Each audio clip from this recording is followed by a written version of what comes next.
Hello, everybody, and very good afternoon or good morning to wherever you are across the region. I'd like to welcome you all to this ACCA WWF Earth Day conversation. Today, I think we've got audience members from across the Middle East and South Asia region. So we've got audience members from Sri Lanka, from Bangladesh, from Pakistan, and across the UAE and the Middle East as well. That makes up our ACCA MESA region. So welcome to the event. Just got a few things to say before the event starts and I hand over to the speakers.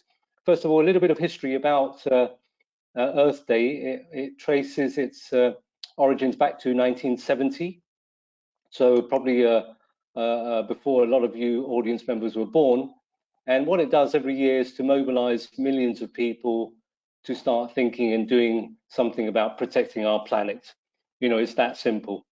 And in today's terms, in 2021, we have over 1 billion people around the world who are sort of marking Earth Day by raising awareness and pledging again to save our planet in any which way they can. ACCA, your member body, has always championed the needs of the business community, but especially SMEs and emerging economies, and it has been promoting the value of sustainable businesses now for many, many years.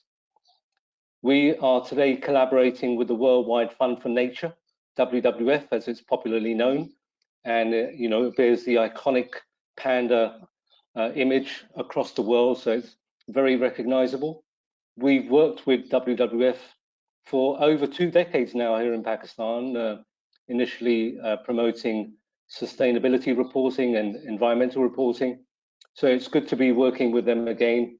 And in a little while, we'll hear from 2 of their very senior staff members about the work they're doing in Sri Lanka, the work they're doing in Bangladesh, as well as in Pakistan as well.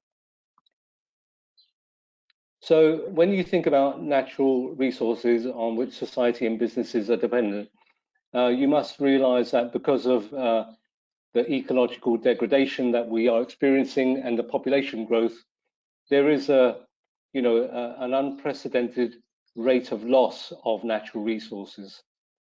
And I think from a financial management point of view, what I'd like you to think about is the risks that this loss of natural capital poses for businesses and for financial management. So that risk can be a physical risk in terms of, the damage to soils, the damage to agriculture, the damage to buildings from floods, from extreme temperatures, as well as there's a transition risk going on at the same time as we see regulations changing and laws coming into effect that will affect the future practices of businesses.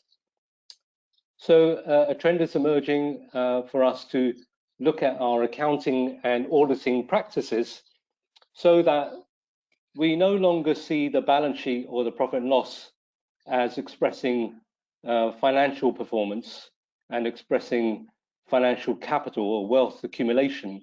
We now have to look at financial statements in terms of, does it reflect the environmental cost or the climate change cost, etc.? Does it indicate how that cost is being accounted for by our businesses?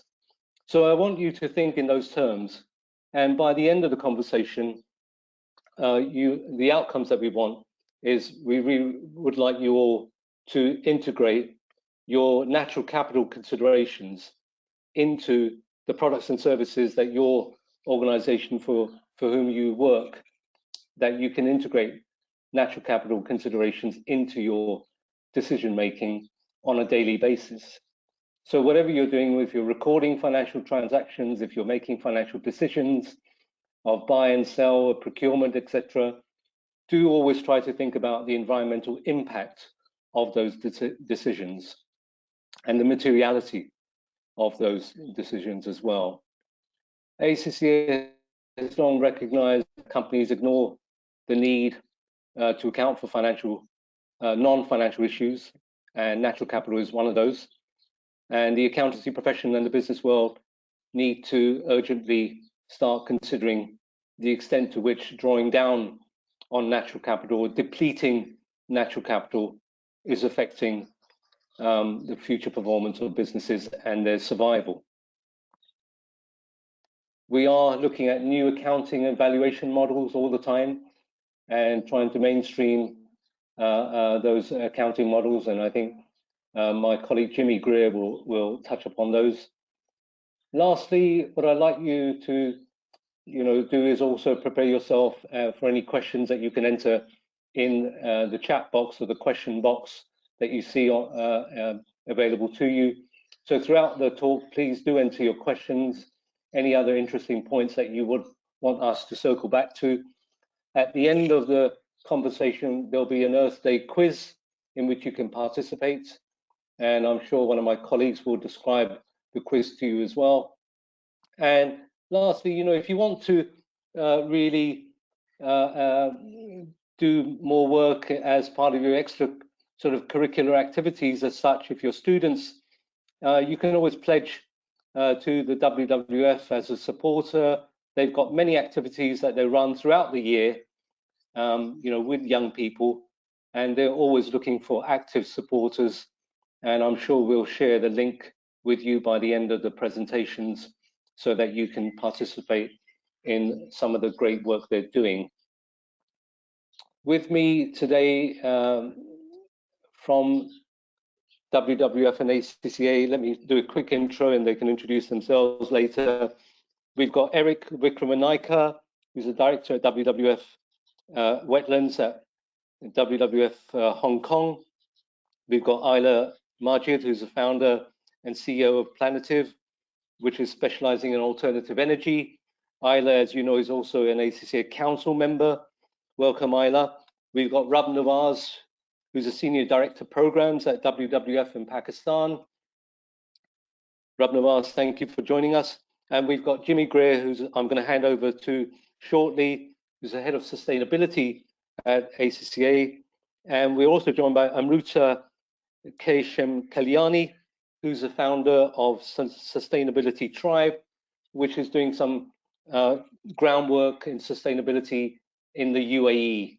So we hope to cover the entire region in the next sort of hour and 15 minutes. So I'm just going to hand over to Jimmy. Jimmy, over to you and start the conversation. Jimmy, thank you so much. Great, thank you very much, Arif. I really appreciate the introduction. It's great to be here with everyone. I'm just going to share my screen if you just give me 1 second. I think, Arif, you've set it out really nicely, right? We are going to be looking at issues across the region, but what I want to really quickly do is just talk about the things we're doing at ACCA, the kind of support that we're trying to provide our members with, provide members and future members with, but also the engagement work that we're doing and how we're trying to sort of unpick things and figure out where this is all going. And I think Arif has set out the different ways you can take nature and climate into financial decisions being made every day, and that's really where we want to be getting to. Today we're launching something called the Big Conversation as part of ACCA Global, where we want members, there is a toolkit available, you can download it to have your own conversations on climate, but also bringing in other environmental issues as well. And this toolkit, as part of the toolkit, we have a hub where we have new information around what we're doing on sustainability, events you can join, just to try and, we want to improve the environmental consciousness and awareness and demonstrate the role that we can play and try and find out what those barriers are and unpick the problems that we know exist. And I want to talk a little bit about those now very quickly before handing over. But I just want to say, working with Arif over the years and team members in Pakistan and across the region, holding sessions in different cities, and some of you I'm sure will have met before. We know that there are context-specific issues that we need to be thinking about, and it could be through national legislation, it could be specific environmental threats, it could be different kind of market preferences as well. Those kind of things are important to our work, and so we're really interested to always learn more and make sure that what we're doing, whilst we know there are global challenges that are shared, actually thinking about the context really matters to help improve the speed at which we can make change happen through the work that you are all doing. just to sort of highlight one thing, as it is Earth Day, and just to mention, last year we held an event with IFAC, our overseeing body, and it was, we were delighted to be joined by Mark Carney, the COP26 finance advisor, former governor of Bank of England, and he told us that the accounting profession is absolutely essential for dealing with climate change. And you know, we want to be starting to really stepping up to that.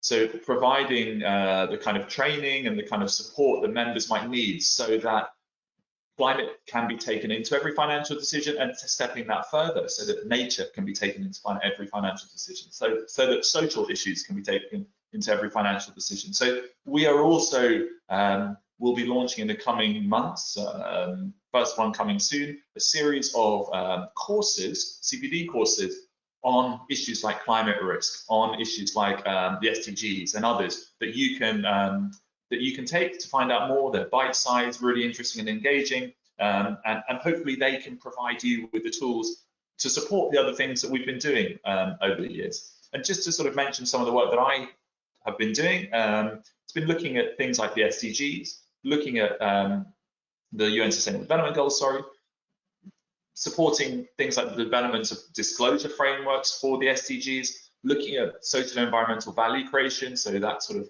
value creation side, and loads of stuff therein. And I think, you know, it's probably just worth bearing in mind that, you know, for us at ACCA, and we have our own SDG commitments as well as an organisation, we are interested in always making those connections, those systemic connections around environmental issues, absolutely at the centre, but linking with social issues, with institutional issues, and absolutely also with economic issues. So trying to figure out that sort of total approach that we know is going to be so important for people working in finance to think about that sort of long-term, enduring sense of equitable value creation.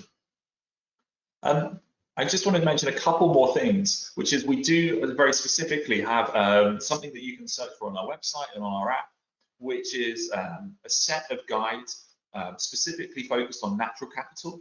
And there are guides for on natural capital management for performance managers, for reporting, for audit and assurance. And these are hopefully really helpful guides for you to use. The series has just come out this year and a little bit of last year. So again, the tools are out there, and I think that's something that we know they're out there, and our role is really to kind of distill them and find out ways to make them more appropriate for you in the work that you're doing. And I just want to end on a couple of things on some survey work we've been doing. I know many of you support the work we do through our kind of engagement with you by submitting answers to these surveys. And you know, 90% of our global membership really felt that organisations needed to step up on environmental and social issues. Their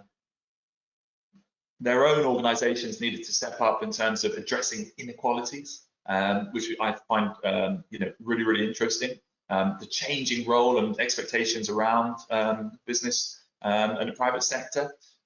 Many members already felt they had transferable skills to bring to bear on these issues, and also digital coming through is something really important. Trying to find ways to bring that sort of digital element to integrating environmental and social decisions into existing ways of working, workflows, as it were.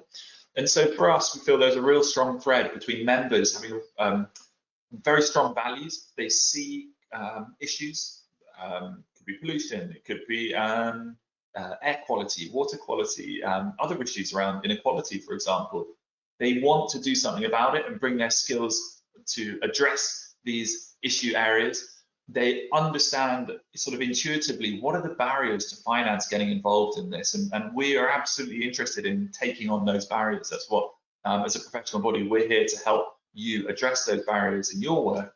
And finally, this sort of great urge to not just use existing skills, but to build new skills, and not just thinking about sort of that digital side, but other specific areas, impact measurement, monitoring, and evaluation, areas that are so important for the future. And that's why absolutely we are really committed to bringing these issues both into the qualification, but also into continuous professional development through these CPD courses and other things that I've mentioned. And at that point, I'm going to hand back. I don't want to take any more of your time, but yeah, really looking forward to the discussion. And I'll hand back to you at that point, Arif. Yeah, thanks, Jimmy, for that. I think leave the audience, to absorb some of the messages that you just gave and come back with any points, and we'll circle back to you. I'll just hand over to Isla now so that she can present and share her views, especially on alternative energy and the type of work she's doing, and and talk about the work she's doing here in Pakistan on clean energy. Over to you, Isla. Thank you so much, Arif. Absolutely delighted to be here and sharing the panel with yourself, Jimmy, and the team from WWF. I do recall the times that we used to have what you mentioned years ago when ACCA started its collaboration with WWF, and it is really nice to see this partnership going forward and collaborating on an agenda that we all so believe in. So just to sort of share with you a little bit about this platform that I founded recently called Planative. So it's actually a sustainability advocacy platform, and the work that we undertake is knowledge sharing across different areas with a lot of focus on sustainable finance and creating partnerships for SDGs. That also includes clean energy, a circular economy, sustainable agriculture, and many others. Just to sort of give a background, why this came into being is because of my work in the space of energy, oil and gas, and infrastructure, providing financial advisory. I realized that there is still a lot of room to create a conversation and bring about awareness and bring tools that help us transition from where we are. And when I say we as individuals, us as part of companies, and of course contributing to countries' national commitments as well.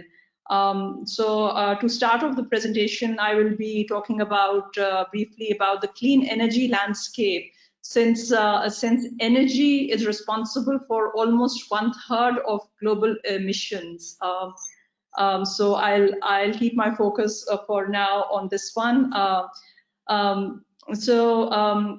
As we all know, that the planet has suffered so much in terms of loss of biodiversity, rising sea levels, emissions, and now because of the heat, because of floods, because of different the natural disasters, no person has been untouched or not affected.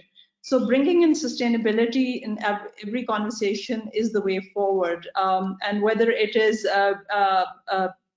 as part of our work that we do, as part of our jobs as professionals, as finance professionals, as decision makers, as leaders, and even at the top level governance as well. It is so important to look at everything from a sustainability lens and not just from pure numbers or any other targets, any other metrics.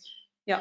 So just to sort of take you through the clean energy landscape, and I'll talk a little bit about Pakistan and of course where we want to head globally as well. So Pakistan is one of the most climatically affected countries. The risk is that it's the 5th most vulnerable country, and unfortunately, in terms of our energy index, we don't rank very well. At the moment, the country has around 4 to 5% of renewable energy as part of its mix. But at the same time, the good thing is that the stakeholders realize that how important it is to transition, and transition not only for reducing the cost, but also for making the energy available And in terms of making the national contributions, the commitment under the Paris Agreement, Pakistan, of course, being one of the signatories, but by looking at the broader picture of reducing emissions. So as we all are aware that there are a lot of sort of work being done on greening the economy. So in particular, the policymakers had launched first the alternate energy policy in Pakistan was launched in 2006. And I remember in those days when we used to talk about setting up wind projects, the finance providers would turn around and say, even though the risks are protected by various policies, it's an area we are not too comfortable going in for the reason because we don't have enough familiarity. We just cannot afford to think in that manner now. We need to sort of think as to what is needed for the next decade or for the next few decades, because this is really sort of protecting the earth for ourselves and for our future generations. So the government of Pakistan has recently come up with a commitment that they would like to see renewable energy as 30% of its mix by 2030 from a present of 4%. Unfortunately, at the present energy mix, 65% is fossil fuels. One other good thing that recently happened was that there were 2 coal plants that were planned and the government scrapped them from sort of being implemented. The State Bank of Pakistan had launched a renewable energy financing scheme, and under that up to $90 million has been dispersed. Still not enough. We need to do a lot. On this slide, I won't go too much into the numbers, but just want to highlight that that in terms of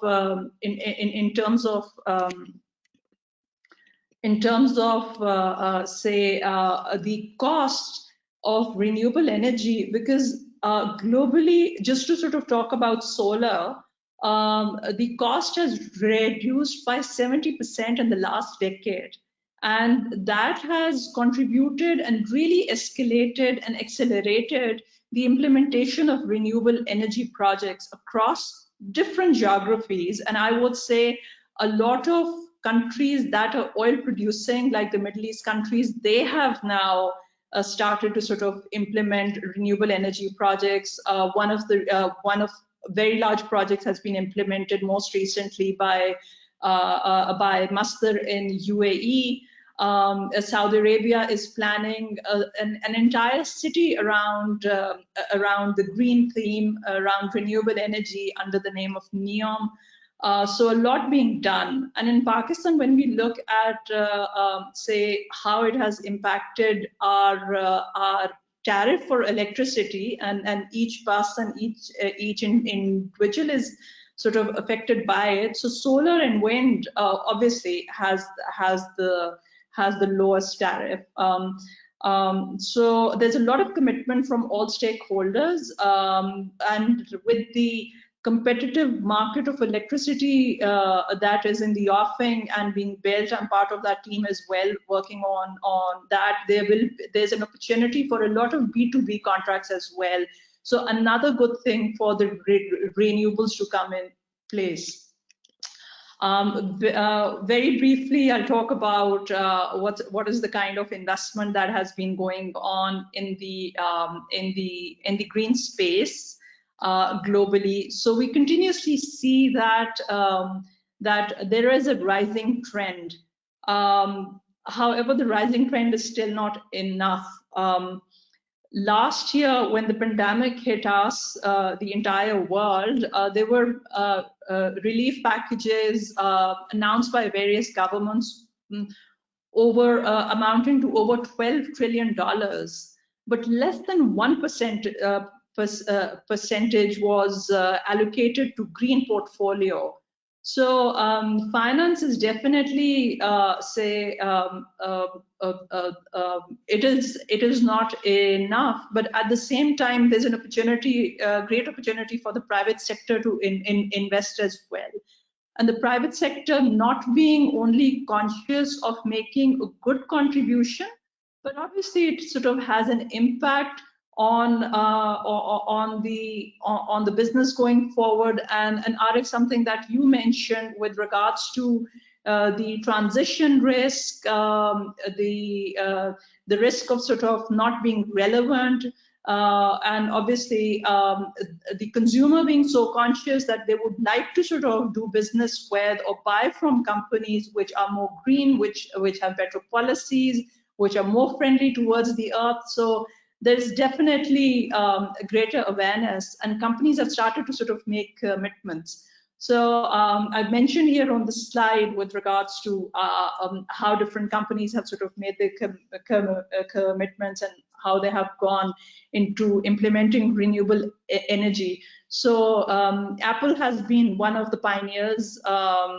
London's Gatwick Airport 2, in one case, they started in 2013. Apple has been 100% renewable energy, has been on 100% renewable energy since 2018. And I remember having a conversation with Apple's global sustainability head, who had an entire plan to make their entire supply chain green, like from wherever Apple is buying its products or parts from, they were investing, they had funds allocated to sort of make green the entire supply chain. Then a lot of other companies in the financial sector, in the consumer space, and many others, they have made huge commitments. And would like to also share about an oil and gas company's commitment, BP. So BP recently had announced that they would like to invest over $50 billion by year 2050. I think it was 2050, and the amount that they had announced was to invest in renewable energy, and slowly and gradually they've started to sort of acquire. So transition from being, say, an pure oil and gas company to now moving towards renewable, because that is of course the future which makes economic sense, which makes sort of all kind of moral sense, and that is the way sort of that's the right direction that they would like to sort of go into.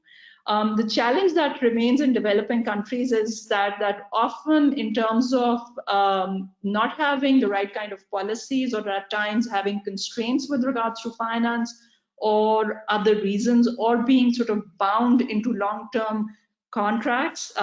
So the transition is rather slower. There is, of course, a lot of room for improvement. And just to sort of say that the power sector's decarbonization alone will not suffice. The entire energy sector has to undergo a profound transformation, and that is how we use our equipment, what's the kind of sort of other technologies that come in play. Good thing is that globally, the battery storages costs are also going down, and that will be a huge sort of a game changer. We've also seen the electric vehicles, the rise of electric vehicles, and when the entire sort of infrastructure is sort of created around that, we will see a lot of improvement that is sort of linked as an outcome of investing just in clean energy. There's a number that has been mentioned in various such reports, and I believe it comes from WHO that a $1 investment in sustainability and clean energy will lead to actually saving of $4 to $5, and this saving comes from sort of better health, better air quality, sort of reducing the loss in biodiversity. So there are, of course, so many benefits to it. And I'll just sort of Now, I just like the last few points here is that whenever we are sort of making a decision, it has to be from a stakeholder's lens and not just sort of from a single perspective. And for that, it's very important to sort of invest in sustainability education at all tiers. And including the governance tiers. Jimmy has already mentioned that ACCA is doing some great work, and there are so many things in offering where ACCA members, students, and everyone can sort of benefit from upskilling themselves, upskilling in terms of the sustainability knowledge and how that can be applied. When I look at the board sustainability awareness of, say, the global boards, I recently came across a number that only 17 to 19% of the global board directors are trained or have awareness in the area of sustainability. So throughout different tiers, there's so much that we need to do, and it is, of course, extremely important, and at the end of the day, affects every human, in fact, every species, and us being responsible, we need to sort of really make an impact. And I'll end here with my favorite environmentalist, Jane Goodall's quote that every person can make an impact.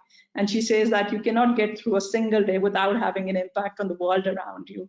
What you do makes a difference, and you have to decide what kind of difference you want to make. Thank you so much. Absolutely. Thank you, Ayla. And I think that Jane Goodall quotes can be amplified, especially in the business world, because she may be talking about individuals, but I think within the business world, the corporates immediately have an amplified impact on the world. So, and collectively, one can make a difference. I'm just going to thank you for that, Ayla. The audience members, we've now got about 478 people listening online. I would like you to think about, some of the messages coming out from Ayla's presentation and earlier on from Jimmy's presentation, and thinking about, okay, well, as an organization, using energy, thinking about your energy mix, thinking about the cost of energy, how you can lower the cost of energy at the same time, making it cleaner as well. So I think it'd be interesting to revert back to the audience later on their thoughts. I'm just going to do a little bit of a change with the series of the presentations. I can't see Amrita with us. So if I could ask you, Rabnawaz. Oh, Amrita's there. So Amrita, would you like to go next? You've got 10 minutes. Rashid will give you control of the software so that you can upload your presentation, Amrita.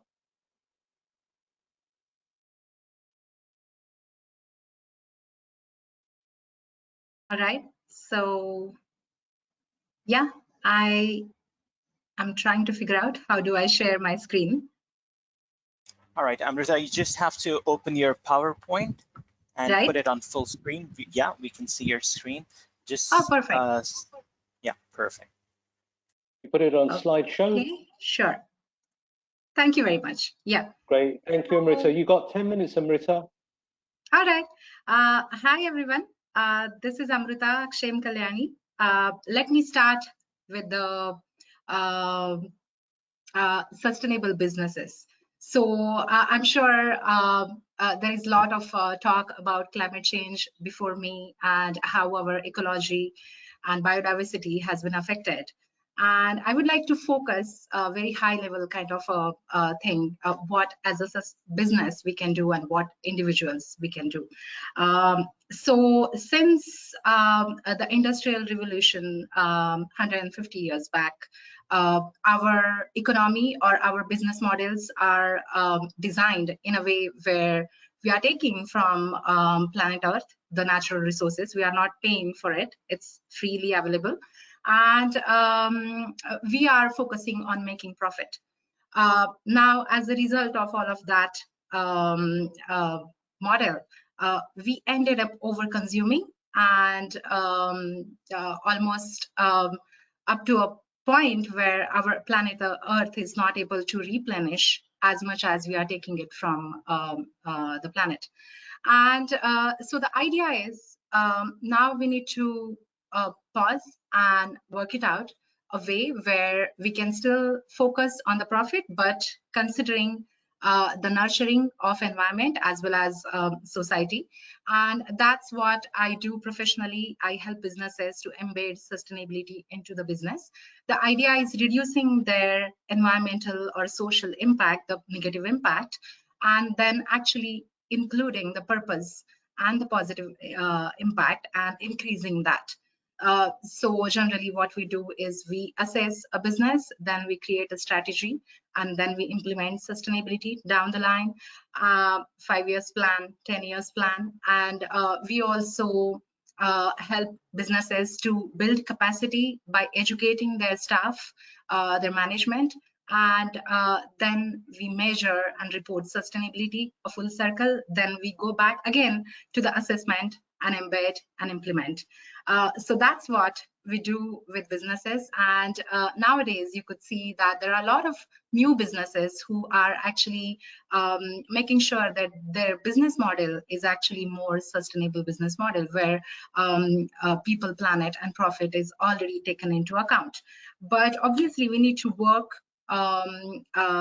with the existing business, the established business, to make sure that even they are contributing to climate action. Now, what individuals can do is basically all of us, we contribute to climate change every day through many different ways. Either we waste food and we directly emit greenhouse gases, methane, or we basically consume, sometimes overconsume, or most of the times overconsume without thinking. So the mindless consumption contributes to climate change. And there are many other things you might be aware. So I would like to talk about the positive side of it. What can we do in terms of climate action? How can we reduce our negative impact on the planet? So definitely every day we can contribute in terms of food. If we can eat more local plant-based food, if we can reduce the food waste and actually compost, which is a great climate action each one of us can do. We can save resources, save water, energy. I'm not going to go into details, of course, but whatever you hear that, close the tap when brushing your teeth and all of that actually helps. So all of that, if each one of us is contributing to that, then together we can really create a positive impact. So all of these things do not take the lift, maybe climb the stairs and walk or cycle instead of taking cars out. These things are very, very important. Then we need to keep on thinking, how do we reduce our consumption? It's like wants and need.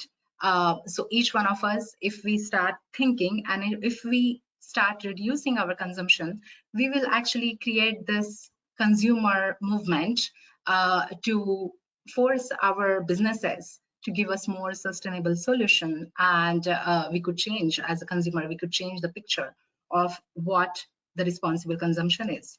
Then reusing things, recycling, of course.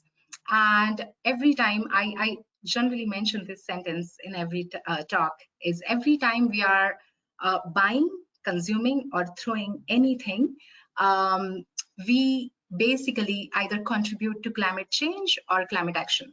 So it's very, very necessary to understand what climate change is and how can you actually create a positive impact. Sometimes people say, I don't use plastic bag, I don't use plastic straw, and that's it.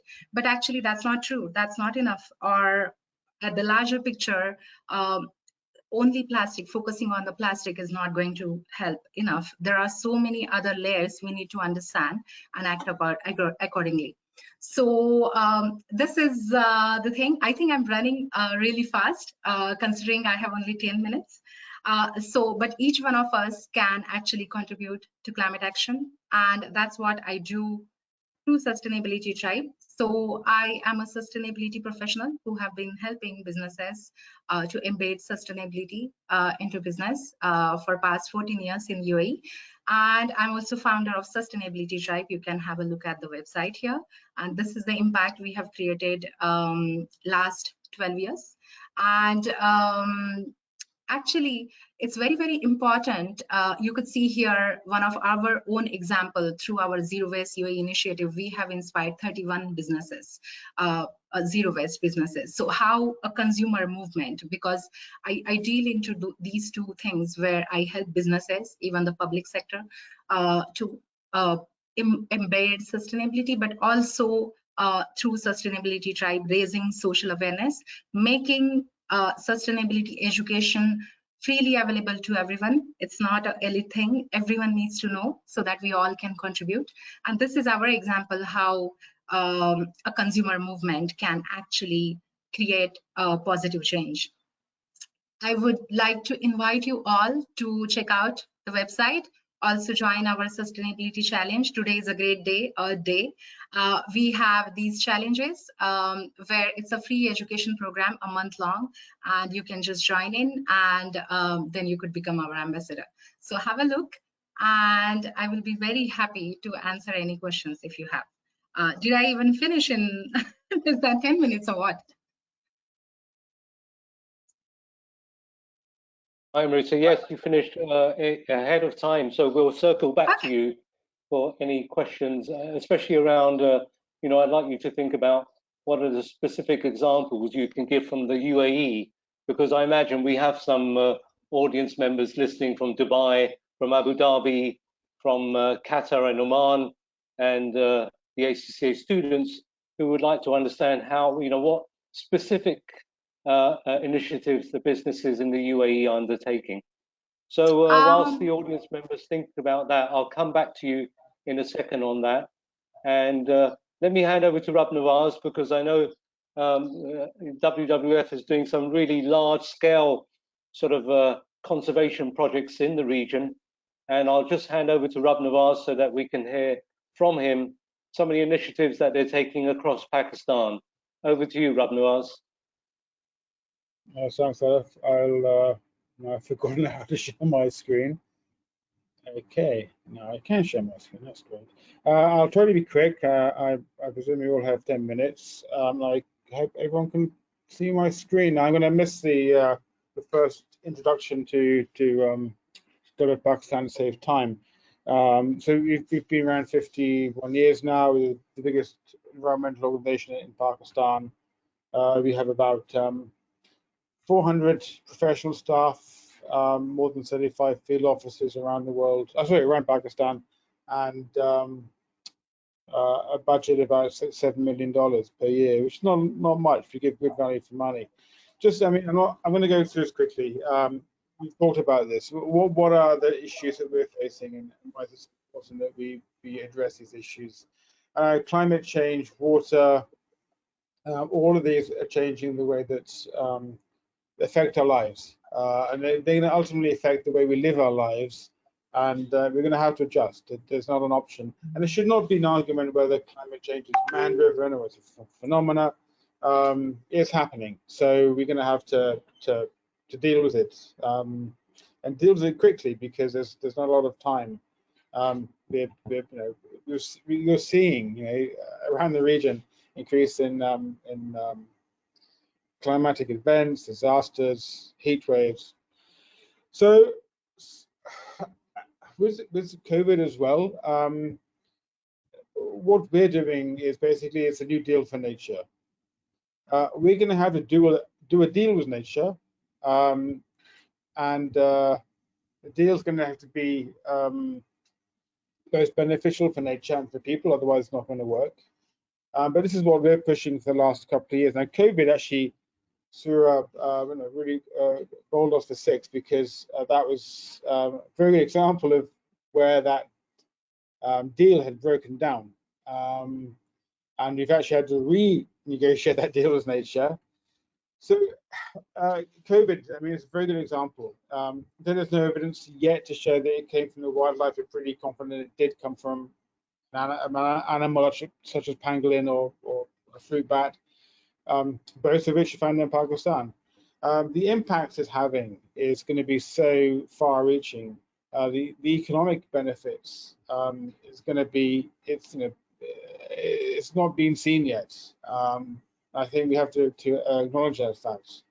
But what it has done is brought people or made people realize that why nature is so important, and why we need to have that deal in place, so that we're not having increased and more severe pandemics in the future. So so this is we want to be nature positive. We want to basically reduce our consumption.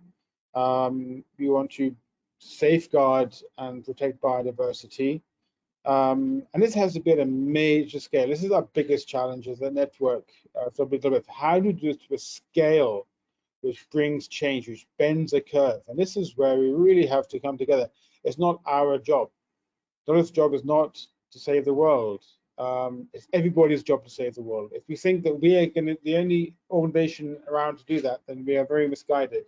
And if you think that governments think that the only institute that can save the planet, save their country's environment, they're also very misguided. It has to be coming together and doing something. So it is going to be focused on water. It's going to be focused on biodiversity, and more importantly now, as we realize, it's going to be focused on human health. Just trying to change. So I won't go too much into this, but what it's all about, why it's so important that we address these issues is climate. You've heard, I'm not sure if you understand what NDC is, but NDCs are a national contribution to battling climate change. In Pakistan, we have been doing that, but we've been doing it in a way with a high footprint. So a lot of dams and roads, and really we have to realize that a lot of these solutions are not concrete based. They're not hardcore engineering. They are nature based solutions. So again, this is something which I would ask you to look into your businesses, into your projects and programs. That there's always a way to do something which is more environmentally sympathetic, rather than going to they're quick, they're usually expensive, quick fix solutions, but there's a lot of technology and approaches out there which have been actually being used for many years. I'll just give one example. In Gilgit, we have something called a hydro ram pump, which lifts water up to 100 foot with no electricity, zero electricity. It works on the gravity of water. It's been around for 30 years, but we just rediscovered it recently. But so there are solutions out there, and we can help you link those either to make to recycle, to make things more efficient, or to save biodiversity. I don't want to get too much into this, but you can see where it's very important that the non-state actors, such as WWF, such as corporates, have a long part in this New Deal for nature and developing a strategy. I'm going to give you a couple of quick examples of where you may not realize where you can make a difference. So there's a report out about the sustainable blue economy. Each year, $2.5 trillion is sunk. Literally, it's going to waste from the underutilization of oceans. The potential turnover in EU alone is 566 billion. It supports 3.5 million jobs. We really need to get a hold of what's going on in the region on blue economy. There's very little understanding in governments and even in NGOs, let alone institutes like ACCA, how important it is to invest into oceans. And there's so much you can do. There's a lot of threats, decline of fisheries, decline of marine species and habitats, but a lot of pollution, marine pollution, especially the plastics. But there's so much you can do. And I would encourage you, reach out to WWF or just go and see how you can invest into blue economy. So what we've been doing in developed Pakistan is actually trying to address some of the issues of marine species and their decline. So most of your fish you eat, unfortunately, in Pakistan, even in the Emirates, is going to be tainted with dead dolphins, dead turtles, and dead sharks. Not many people know this. So a lot of it's about awareness, but we need to look how we catch our fish, we produce our ocean's wealth, and try to change things on the water. So there is a strategy out there. We've actually made strategy guidelines, which we can share with you. They've been adopted by the EU and other institutes like WRI. So that we can share, and you can have a look at those and see where you can adjust your businesses and your procedures into supporting blue economy. It could be in the fisheries, it could be in energy, it could be in shipping. There's so many ways you can make a difference. I hope everybody recognizes this. This is cotton. This is probably one of the largest commodities in the region. India, China, Pakistan, Turkey, US. This is a very good example of a success story where we worked with farmers in Pakistan to reduce the inputs into cotton, but give them a benefit in a certified cotton.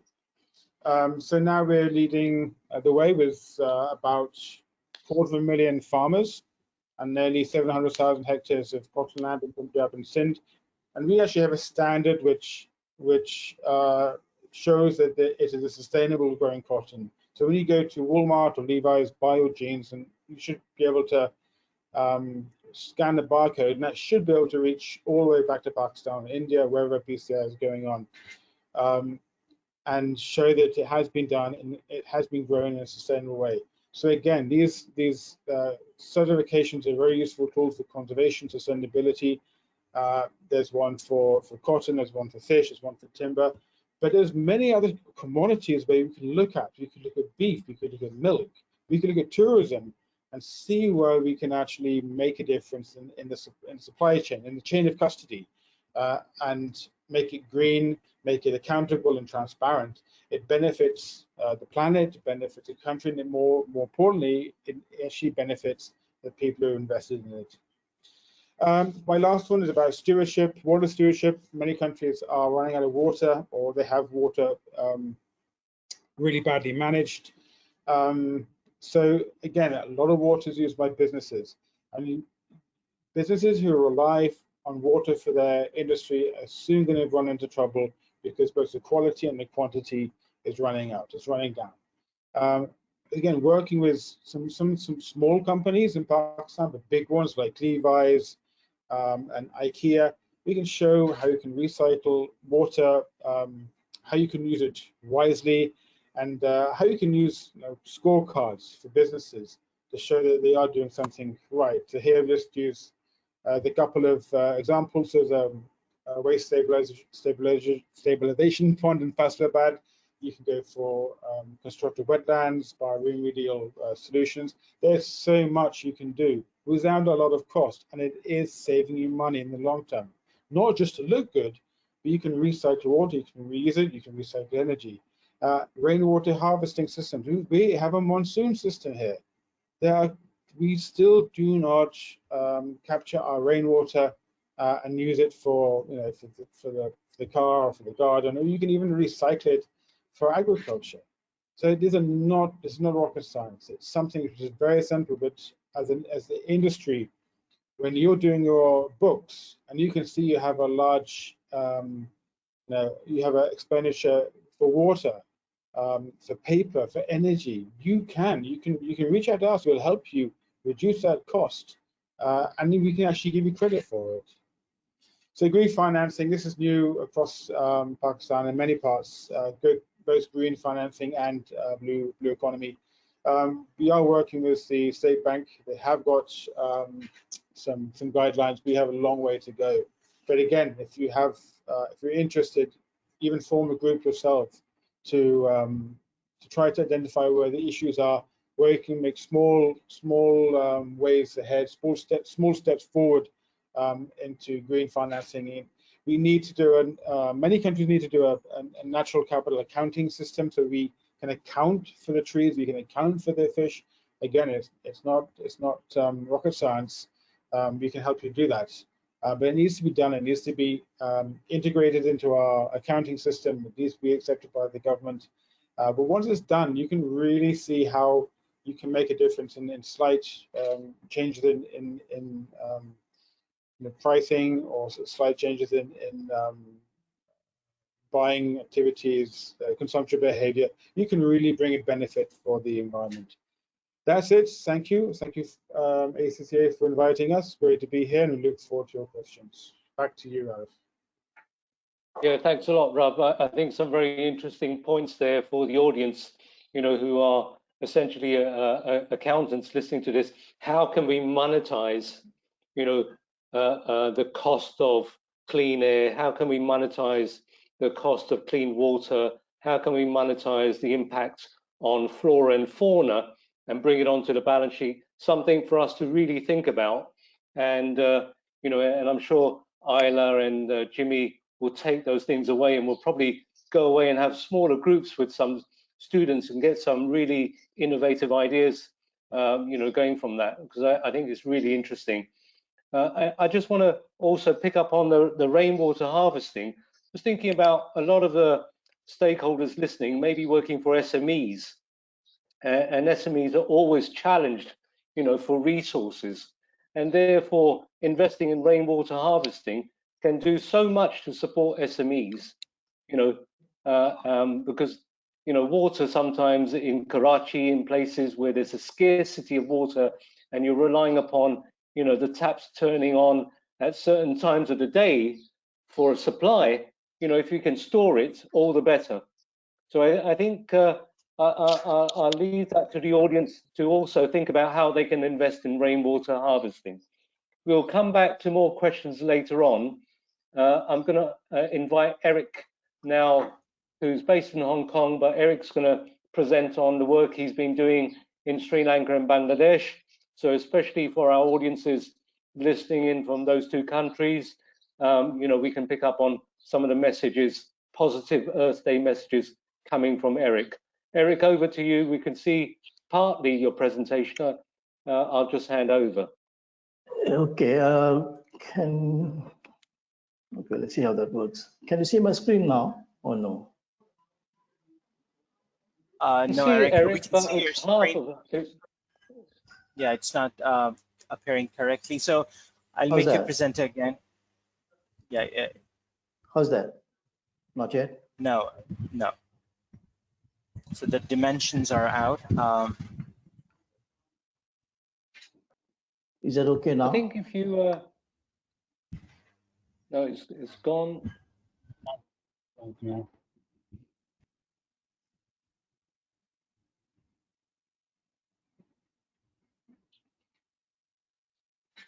Can you make me presenter again, please? Can you see my screen now?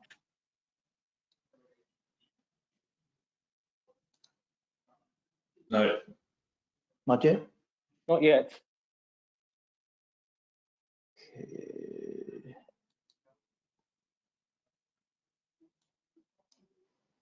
How's that? Yeah, we can see the screen. It might be best not to go onto full screen, and just, if we progress them through like this, I think that will work. I think it's going to be, yeah, but I think, Jimmy, later on there'll be a lot of detail and it won't be visible. Okay. It's not working now. Let's see. Rashid, can you take over, Rashid? Eric, Yeah, Rashid, sure, I'll do that. So Eric, yeah. If you can just start with the overview. Meanwhile, I'll start presenting. Okay.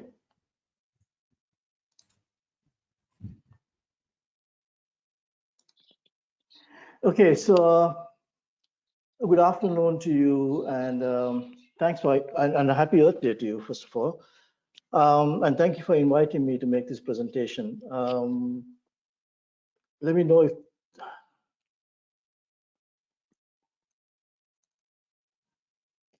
I guess you can't see the screen yet, right? Yeah, just give it a few seconds, Eric. Okay. Because there are no WWF offices or presence in both Sri Lanka or Bangladesh, can't really flash the panel logo there. But what I want to talk to you about is the importance of intact ecosystems and biodiversity as nature-based solutions to build resilience against the impact of climate change in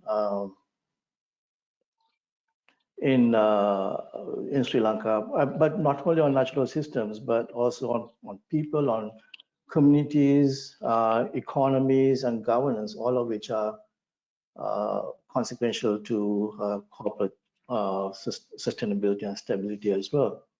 Next slide, please. Yeah, there you go. Okay, I think, Rashid, are you controlling that? I'm controlling it. You just can give me the cue. Okay, all right, okay. So recognizing that many, if not all in the audience are not ecologists or geographers, let me first provide some context on Sri Lanka. So Sri Lanka is able to support the 20+ million people in this small landmass because of the central mountains, the mountain massif. Now these mountains intercept two alternating moisture-laden monsoon winds, and they lift them over and above the mountains. And as these winds move up, they cool and the water precipitates out as rain. Now, 106 major rivers then radiate out from the mountains and carry the rainwater to all parts of the island to support and sustain natural ecosystems as well as people, agriculture, industry, livelihoods, etc. So the mountains are the watersheds for the island, and the forested watersheds regulate and sustain these water supplies. So I'm not going to go into the details of the ecological processes that make this happen now, but trust me, and the loads of science that backs this up. Next slide, please. Next slide. Okay, but Sri Lanka has a problem. So because for the past 150 years or so, and especially over the past 50 years, the forests have been under assault. They have been converted, fragmented, and degraded across the island at a rate of about 8,000 hectares of forest being lost each year. The current forest cover now stands at just about 27%, but I suspect it's actually probably much less than that. And this is especially pronounced in the mountain regions where the watersheds are being cleared of slope stabilizing water and water regulating forests and replaced with commodity crops and settlements. And also along the coastal areas where the mangroves and the coastal vegetation has also been cleared. Next slide, please. So predictably, natural disasters are now occurring. Slide before that, thank you. But climate change, and this is real and it's happening now, not in the future. Climate change is changing weather patterns and making the monsoons more unpredictable, with more severe storms causing floods that are alternating with prolonged droughts. Now, these disasters are disrupting livelihoods, they're costing lives, and they're causing setbacks to economic growth, and will eventually affect governance and stability if this continues. Actually, it's happening now in a sense. So we are facing these severe problems brought about by climate change, and it's happening now. Next slide, please. So successive governments have actually begun to recognize these issues, or at least some people in government have, because over the past few years, Sri Lanka has begun to put in place some measures to address these threats. For instance, as soon as the last government came into power, they signed on to the Paris Climate COP and pledged to increase forest cover to 32% by 2030, and this was a nationally determined contribution to the COP. But Sri Lanka's pledge to the global community to help mitigate climate change. Sri Lanka also initiated a RED Plus, that's reducing emissions from deforestation and degradation program, to conserve and restore forests for carbon sequestration and to conserve biodiversity and sustain ecosystem services for the benefit of people. We also declared and pledged to a green economy and pledged to restore about 200,000 hectares of forest landscapes under the Bond Challenge, all commendable targets, and also to protect the almost 9,000 hectares of remaining mangroves and restore another 4,000 hectares or so. Again, all very good and commendable. Next slide, please. But here's the reality. The reality is that forests are still being cleared. There is widespread land grabbing at every opportunity, and all this is benefiting just a very few people, usually with political connections or with political connivance. And this is all happening at the expense of the communities at large and the development opportunities that will benefit the country. Next slide, please. If you go back to the 1980s, most of Sri Lanka's mangroves along the coastlines were cleared for shrimp farming. But these shrimp farms are unsustainable because after about 3 to 5 years, disease would set in, and the mangroves, the shrimp farms would be abandoned, creating just devastated swaths of vulnerable coastlines where the mangroves have been cut down. Recently, Sri Lanka was actually commended by the global community for pledging to protect all remaining mangroves. But the reality is that there are still plans to clear the remaining mangroves, including in protected areas for shrimp farms. So lessons have still not been learned. Next slide, please. So what are we actually losing? Well, we're losing opportunities to use wildlife and natural ecosystems for sustainable economic benefits. Nature-based tourism is, as some of you may know, the largest growing segment of tourism, and Sri Lanka has so much potential. We have the second largest population of Asian elephants in the region. We have other charismatic wildlife like leopards and bear, whales in the ocean, dolphins, birds that are really easy to see and can be seen in just a few days of visitation by overseas visitors, for instance, and have made some of our national parks world famous. We have beautiful landscapes, seascapes, beaches that can all contribute to high-end nature-based tourism while also serving and saving the natural systems that build climate resilience if they're managed properly and not destroyed. Next slide, please. So the bottom line is that Sri Lanka's natural ecosystems and the biodiversity in them are not important just for their own sake, but to provide ecosystem goods and services like food, fiber, water, healthy environments for the people, for economic well-being, and for stable governance. This is even more important as we now stare into the severe consequences of climate change. Next slide, please. So all of us as individuals, as communities, as policymakers and politicians, and especially as the big corporate sector, have to commit to implement and to achieve the conservation targets, the commitments, and the pledges that we have made to build nature-based solutions for climate adaptation and resilience building. The corporate sector in particular has a huge role to play by developing and embracing bankable nature and conservation solutions, where the business model itself integrates ecosystem conservation as part of its DNA of the corporate operation strategy, and not just a throwaway scrap of CSR donation. The government has to adopt big and bold solutions. We have to look at conservation landscapes and restore watersheds for ecological health and connectivity. We have to look at sustainable business models. For example, replace the extensive but short-term shrimp ponds with more sustainable methods that depend on healthy mangroves instead of just cutting them down. Intact mangroves do more than provide economic benefits from shrimp. Next slide, please. Okay, so that's Sri Lanka, and here's Bangladesh, and this is a different scenario to Sri Lanka. This is a country that literally sits in the middle of a floodplain of one of Asia's largest rivers. It has an undulating and very complex coastline that's over 700 kilometers long with many mangrove islands that support over 35 million people. That's about 28% of the country's population. Next slide, please. And this coastline is really highly exposed to cyclones, storm surges, all of which will become exacerbated with climate change and will be accompanied by sea level rise that will drown a large part of the country. It will cause most of the agricultural areas to become unproductive because of including salinity and flooding and erosion. Next slide, please.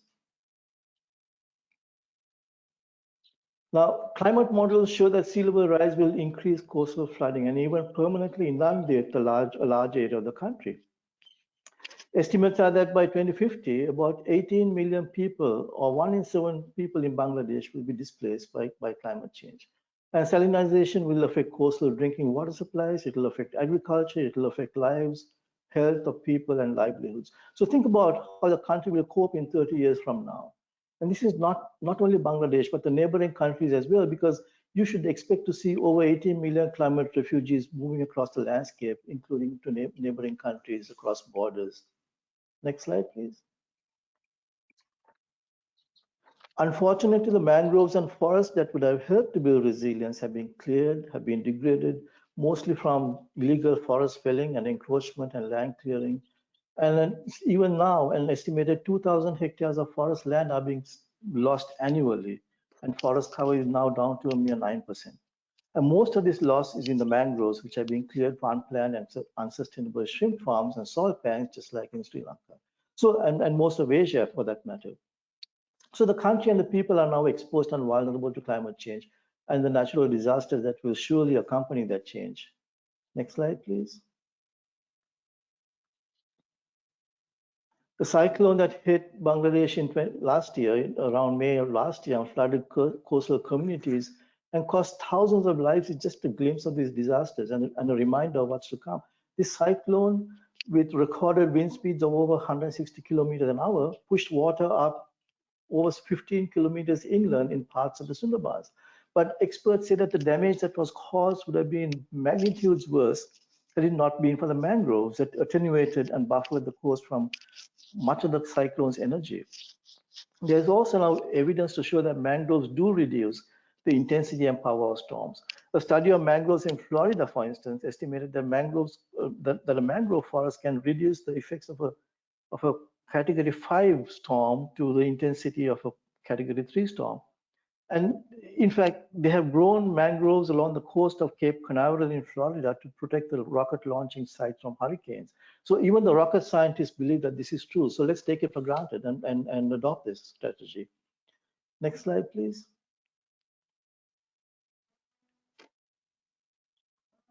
So an estimated, the estimated income generated from forest ecosystem services in the Sundarbans accounts for about 75% of household income, especially for the lower income households. So intact forests and the mangroves have a really important role to play to alleviate poverty among local communities and to protect them from the natural disasters, especially as they are set to worsen climate change. But for those in the audience who are more connected to big businesses than local communities, the orange dots on this map are all apparel industries, and these are important contributors to Bangladesh's economy. And these are all in the line of fire of the natural, if the natural coastal defenses that the mangroves are removed. Just something to keep in mind going forward. Next slide, please. So what can you do, especially as members of the corporate sector? Well, support the protection of remaining mangroves and support to stabilize the natural defenses that protect the coast. It's like building a boundary wall around your house to increase your protection, right? And this has to be done at scale. You can't do it in small places and expect those little patches of mangroves to protect your coastlines and your businesses and your lives and livelihoods. But there will be benefits from coastal protection and from blue carbon sequestration, economic benefits, livelihood benefits, and saving of lives. So you need to build innovative nature-based solutions and bankable nature solutions rather than sustainable business practices. Look, we are all on this planet together. We are all ecologically connected now. And as the pandemic has now clearly shown, we are also socioeconomically connected. So we must all work together to make this planet a livable place. Thank you. If I may, I think that's the last slide, but if I may show you another slide of a seminar that's going to happen. Let me see that you might be interested in. Can I share the screen just to show that last slide? Rashid, hand back the screen to Eric. Rashid. Okay, can you see that? No? Just coming up now, Eric, we can't see it yet. Oh yeah, here it is. Okay, some of you might be interested in joining that seminar. It's about Bangladesh, Scalable Climate Solutions Challenge. This is organized by the DFCD Bank, the Dutch Fund for Climate Development. And it's about scalable climate, bankable nature solutions. I can share the link to that in the chat box if you're interested. Thank you. Yes, please. Thanks, Eric. I'm just going to hand it over to Jimmy, and Jimmy can lead with some questions and circle back with some interesting points. You know, I've got some of my own questions, but I'll let Jimmy lead, and we'll come back to the audience as well. We've got about 15 minutes, Jimmy. Great, thank you. I want to come back straight to Eric, because I think you mentioned, just whilst it's fresh in our mind, and I think some of the things you mentioned are so interesting for us to, well, all of it really, but for us to think about some specific areas. Nature-based solutions, and I think both you and Rob have gone into them very well to explain how they can work. And when you were talking about Sri Lanka, you mentioned something else as well, Red Plus. And thinking, you mentioned forest cover and the commitment actually to increase forest cover that is there. And how can, and I guess it's part of the nature-based solutions sort of idea is how to support both, making the case for supporting both regeneration or the environment, but also livelihoods at the same time. And I think that for us, creating those kind of systems where livelihoods, decent, high quality livelihoods can also be supported alongside the sort of environmental recovery as well. I was wondering if you could talk a little bit about that and sort of your experience in that. Yeah, I mean, so there are lots of different models that you can apply at all different scales. For instance, you can, local communities depend a lot on forest products even now, especially the rural communities. And what's happening now is that as forests become degraded, they lose certain forest products that can support livelihoods based, and these products can be based on food, medicines, fiber, building material, whatnot. But they also can help to mitigate disasters, for instance. Restoring forests in strategic areas, steep slopes, for instance, can prevent landslides and floods that protect down communities below, downriver, downstream, and downslope. But at the same time, you can scale it up. For instance, like I said, nature-based tourism, for instance. I mean, that's a fairly widely touted nature-based solution where people exploit the fastest growing segment of tourism to create local and also national economies, support national economies through corporates. But those corporates in turn can employ and engage and even go into partnership with local communities, with creating various kinds of job opportunities. So there are those opportunities to build economies. And of course, you can talk about carbon credits through carbon sequestration. You can also talk about opportunity costs, because if you restore some of those critical slopes, for instance, you're providing sustainable water, you're mitigating disasters, and these are all opportunity costs that are usually not accounted for. And I think that's where I think when I come into talking to Isla, it's exactly what I ask her is, we have this kind of how can accounting take the commons into account in what it's doing, and how unsophisticated an approach is now. But Rab, maybe I could bring you in here now, and I wanted to ask something you mentioned about industries, cotton as the example that you brought in, but you mentioned milk, and I guess dairy being a really important sector. I mean, what are the kind of, if we sort of take it as a sort of model, a hypothetical model, or even a real model, what does good dairy look like? What are the different elements that you're looking to support so for people thinking about their own sector, but in this specific instance, I think dairy is such an interesting one because we hear about it as a high impact sector. Yes, as a dairy, livestock, meat, all are focused around livestock. So livestock is a big contributor to methane gas, so global warming. There's a lot of habitat destruction involved in clearing to make rangelands and grazing lands. So it's a model which takes both into account the production, so good healthy animals, right animals for the right areas, but also good management. So in this part of the world, they have a lot of free grazing, free browsing, which is very destructive to habitats. So again, it's nothing simple. I mean, even the farm level, very low cost. And again, it's about perceptions. I mean, in many, just going to Pakistan, here cows are tied up all day. They're not given milk because they think it's a waste of, I don't know why they do. Sorry, they're not given water. I have no idea why.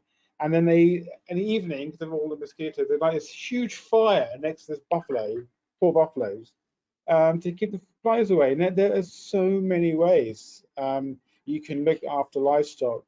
You need to give cows milk. You need to give them the right food. You don't have to let them out in the forest. So it's using already tested technologies and approaches and methodologies, but it's getting that across to the farmers in Pakistan. I know Engro gets a lot of their milks from Sindh and Punjab, from small, medium-sized dairy farmers. But there is a huge footprint to this. Same as beef. I mean, a pound of beef actually has a huge water footprint. So again, we have the know-how how we can help farmers, we can help companies reduce the footprint, increase the productivity, and then if you want to go for certification, that's also one thing. But a lot of ways to approach this, not just one. Great, thanks, Alan. I guess so. When we're thinking about how people can influence it, actually, you can find a way through what you're doing to be part of those solutions. I think you guys both set those out really nicely. Something that you mentioned, I want to ask Amrita if I can. We've got time going on, a little bit of more time for questions. Is responsible consumption and production is something that is so important for us to be reducing consumption, improving better production, all of those areas we know are so important. And something that you mentioned was about waste, Amrita, that you're involved in helping organizations think about reducing waste to landfill and those kind of things. But I'm wondering about sort of attitudes to recycling, but also and how that links with infrastructure around recycling as well. So sort of attitudes and actually the ability to do it, and what are the kind of barriers, and how can you overcome those barriers? You're on mute. Yeah, that's okay. I realize that. Okay, very good question. Definitely the attitude and the culture, also the awareness, education about recycling matters a lot. So giving the example of the UAE, where we have people coming from all over the world and a lot of expats living in the UAE. And very interestingly, we have a lot of people, UAE residents who come from countries where recycling is very well established, let's say Scandinavia or Europe. And after coming to UAE, sometimes they feel that recycling is not possible in the UAE, and then they turn from this climate change believer to somebody who is not actively doing anything about it. And that is really not a very positive picture. But if you look at it, actually, recycling is very much available. The infrastructure is available in the UAE. And the thing to look at is actually there is economic value in recycling, because we can actually get so much raw material from the recycling activity, and the industries could get benefited if they decide to have higher percentage of material, recycled material to use into their production to create new products. And another thing about recycling, I would say, when we are talking about recycling and materiality, a lot of the times people forget about recycling of organic waste. We still don't have infrastructure in the UAE to take care of composting or recycling of organic waste, which is actually a very, very important topic, because if you look at the food waste, it actually emits methane gas, and which is a more potent greenhouse gas than carbon dioxide or carbon monoxide. So it's very important to even focus when we are talking about zero waste or waste. We should not talk about only the material waste. We should also give importance to the food waste. And another thing I would like to mention about zero waste is most of the time people feel that zero waste could be limited to only material waste, but it is also important to reduce the resource consumption. So in a more popular terms around the world, where we are now looking at zero net zero energy developments or net zero water developments. So I feel the waste term waste is very much linked in popular culture to only the material waste, but there are so many other layers of waste if you look at it: resource waste, food waste, and the material waste. And it is not very difficult, because I always share when I talk to public or individuals to raise awareness. I always share my own example that I have been recycling for many, many years. I have been composting many, many years. So a household like mine can do that in UAE, or honestly anywhere. If you could find a proper recycling station and composting, definitely you don't need to depend on the public infrastructure. You can do it on your own. But you could definitely also reduce the consumption of natural resources and reduce the wastage of that as well. Great, thank you. I was going to come with a question to Isla, but what I want to do is just bring in some audience questions now, because we've just got a little bit of time left to make sure that we do manage to answer your questions for coming along. So I'm going to hand over to Rashid. Is that okay? Yeah, sure, Jimmy, not a problem. So our audiences are feeling much more enlightened. Go for it. All right, so our audiences are feeling a lot more enlightened. We are getting some very good comments, also some questions as well. So there's a question from Satyajit Saha, who's joining us from Bangladesh. The question is, if a company does not take eco-friendly process in their production system, it will not work. Whatever discussion sessions are organized for this, do you think regulatory bodies should form new obligatory compliances to ensure the compliance and the enforcement? So Eric, if you can answer this, are you in favor of a compulsory enforcement of climate-related principles?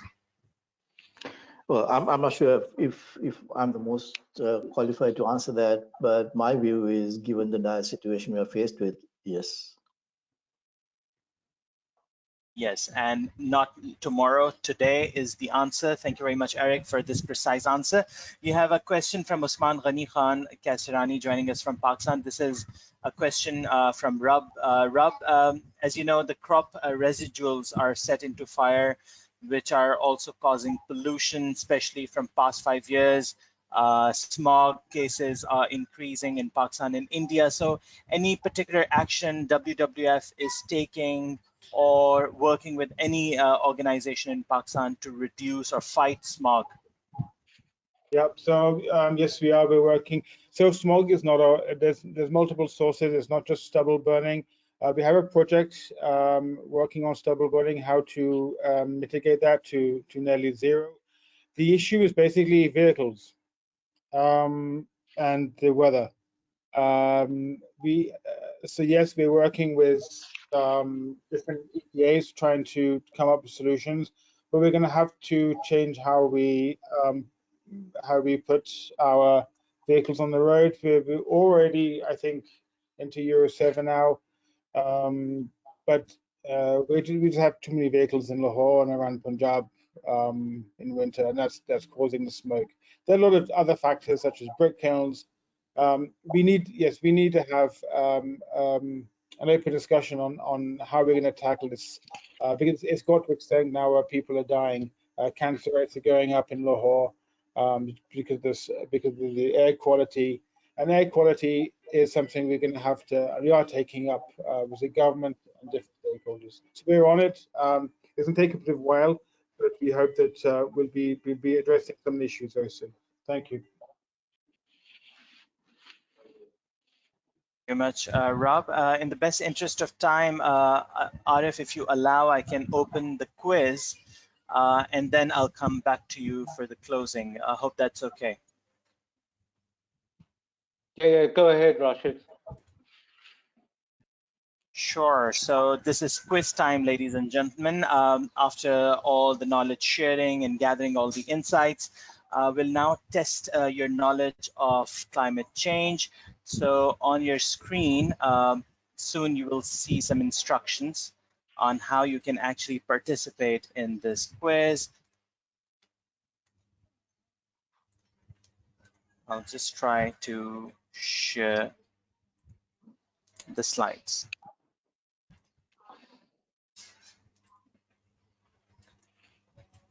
So to join the quiz, first thing that you have to do is you have to go to kahoot.it. It's a website of Kahoot.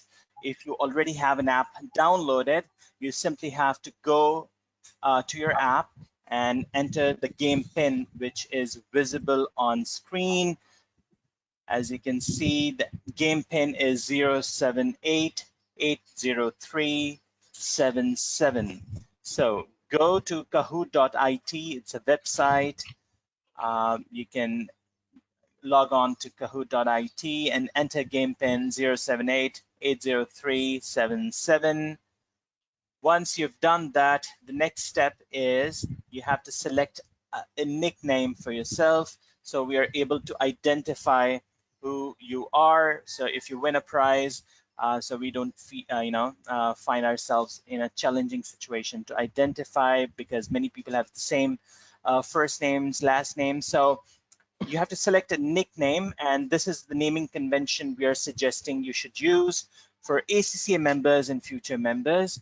You have to put your first name followed by last 4 digits of your ACCA registration ID, and then the name of your city. For example, if I am an ACCA member, my first name is Rashid, I'll put Rashid and last 4 digits of my ACCA registration ID, which is 6427, and then I'll put the name of the city, which is Karachi. So this is how you can put your nickname. And if you're not an ACCA member, you can do it this way. You can put your email ID without the email provider. For example, if my email ID is rashid.khan@google.com, then I will just put rashid.khan followed by last 4 digits of your mobile phone number and then the name of your city. So this is how you set your nickname. And so I'll just repeat the 3 steps. You log on to kahoot.it or just use your Kahoot app if it is already installed in your mobile phone. You enter the game pin, which is 078803777. I'm repeating, it's 078803777. It is visible on your screen and you can copy it very easily. So I'll keep it frozen for a moment so you can easily paste it in the game pin section on kahoot.it 078803777.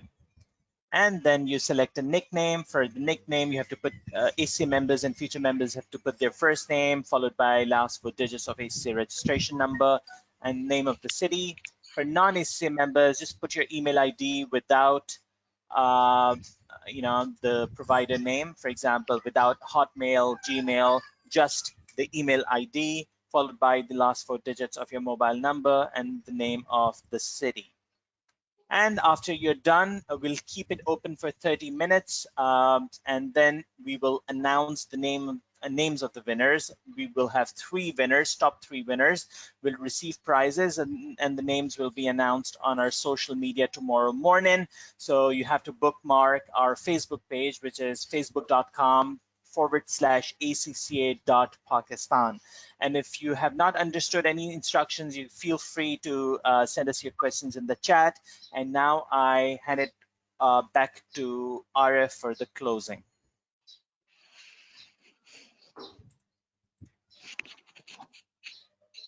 Yeah, Thank Arif, you, are you there? Rashid. Yeah, I'm here. Thank you, Rashid. I just want to thank everybody for sharing, so much knowledge and so many ideas and of the work they're doing, especially, our partners from WWF. Eric, thank you very much. I know it's late in Hong Kong, but thanks for joining us, Eric, and the best of luck with the work you're doing. Fantastic work you're doing in the region. We'll look back to welcoming you at some other in Sri Lanka and Bangladesh, Eric. Thank you so much. Thank you. Rab Nawaz, thank you for sharing the extraordinary work that's being done across Pakistan, all the way from Karachi up to the Khyber Pass. Wonderful initiatives going on. Thanks a lot, Rab Nawaz, for that. I'm sure we'll be in contact once again. Jimmy, my colleague in London, thanks, Jimmy, for sharing your thoughts and leading the questions. Very insightful. And Isla, our council member, I'm not sure Isla, I think, had to leave for another event. Isla, thank you so much, as well as Amrita. Thank you so much for sharing your individual efforts in the UAE, as well as how you're supporting businesses there. I think, just to close off, I think Eric said that this is something we have to do jointly. We can't do it in isolation.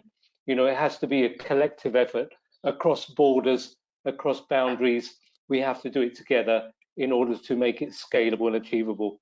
So, go back, audience members, go back, students and ACCA members, go back to your organizations, take the ideas away, try and think how you can embed environmental responsibility in all your decision making, in all the financial management aspects of your work, and I'm sure we'll make a difference.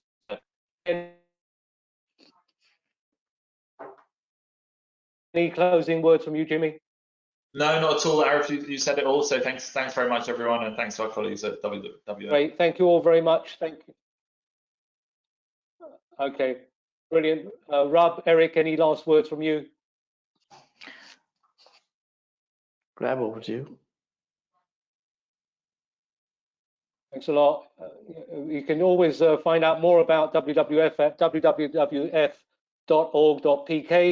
www.org.hongkong, and the international site www.org. And you can find out a lot more about what they're doing. You can pledge to their work, you can donate to their work, and you can be in touch with me, and I can certainly signpost you to them. Great. Thanks a lot, guys. Thanks, everyone. Bye-bye. Bye. Thank you, everyone, for attending. And those who are asking about certificates will be emailed tomorrow afternoon. So check your emails. You'll have your certificates emailed to you. So thank you very much for joining. Have a good rest of the day. Bye-bye. Thanks, Rashid. Thank you. Bye.